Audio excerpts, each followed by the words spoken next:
श्री नारायणाय नमः। आज हम लोग चर्चा करेंगे कार्तिक शुक्ल पक्ष एकादशी के दिन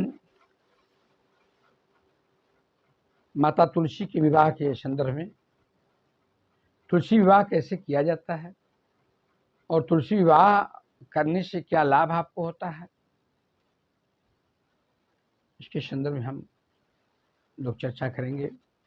कार्तिक शुक्ल पक्ष एकादशी के दिन तुलसी विवाह, माता तुलसी भगवान शालिग्राम से विवाह किया जाता है।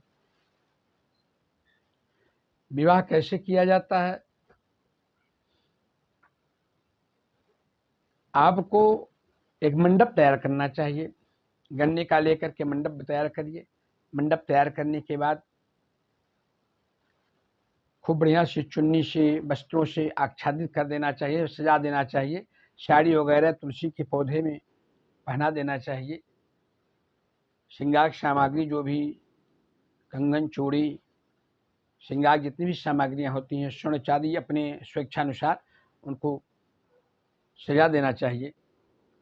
अगर आपको तुलसी का पौधा 3 साल का सिंचित मिलता है, 3 साल से है, 5 साल से है, 7 साल से है, तो बड़ी अच्छी बात है।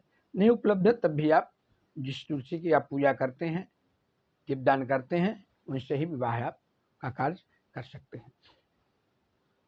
सजा करके अच्छी तरह से फिर शालिग्राम भगवान को सुंदर सिंहासन पर सवार करके, पीले वस्त्र धारण करा करके, चंदन तिलक करा करके षोडशोपचार पूजन करना चाहिए तुलसी माता की और भगवान शालिग्राम का। 16 प्रकार से पूजन करना चाहिए, बाकायदे पंचामृत से, दूध से, दही से, घी से, शहद से, चीनी या बूरा से, पंचामृत से स्नान करा करके, वस्त्र इत्यादि जनेऊ यज्ञोपवीत धारण करके,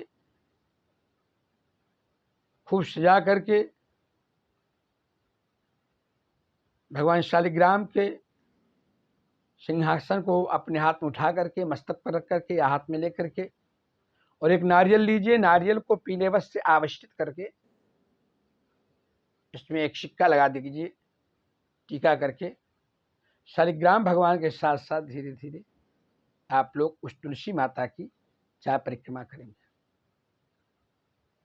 4 परिक्रमा करने के बाद वहां पर विवाह का कार्य संपन्न होता है। जैसे पूजन की जाती है, हवन इत्यादि करके, आरती करके, और शालिग्राम भगवान माता तुलसी का उत्सव मनाना चाहिए।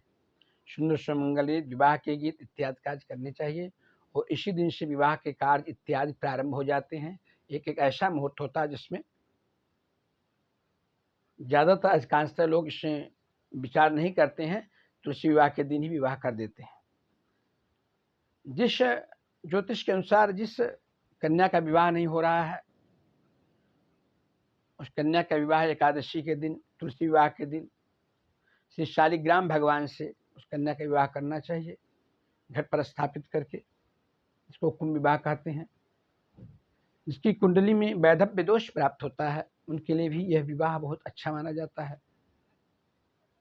मनोकामनाओं को पूर्ण करने वाला जो कन्या इस प्रकार के विवाह में सम्मिलित होती है, उससे सुंदर वर की प्राप्ति होती है, ऐसा शास्त्र का उद्देश्य है। तो इस दिन शालिग्राम भगवान और तुलसी का विवाह बड़े हर्षोल्लास के साथ करना चाहिए और घर में खुशियां मनानी चाहिए। तो यह महीना बहुत ही पुण्य और पवित्र माना जाता है, और इसके अनुसार हमें फल की प्राप्ति होती है, और कन्यादान करने का हमें फल प्राप्त होता है। इस प्रकार से तुलसी विवाह किया जाता है। आप लोगों को बहुत बहुत धन्यवाद।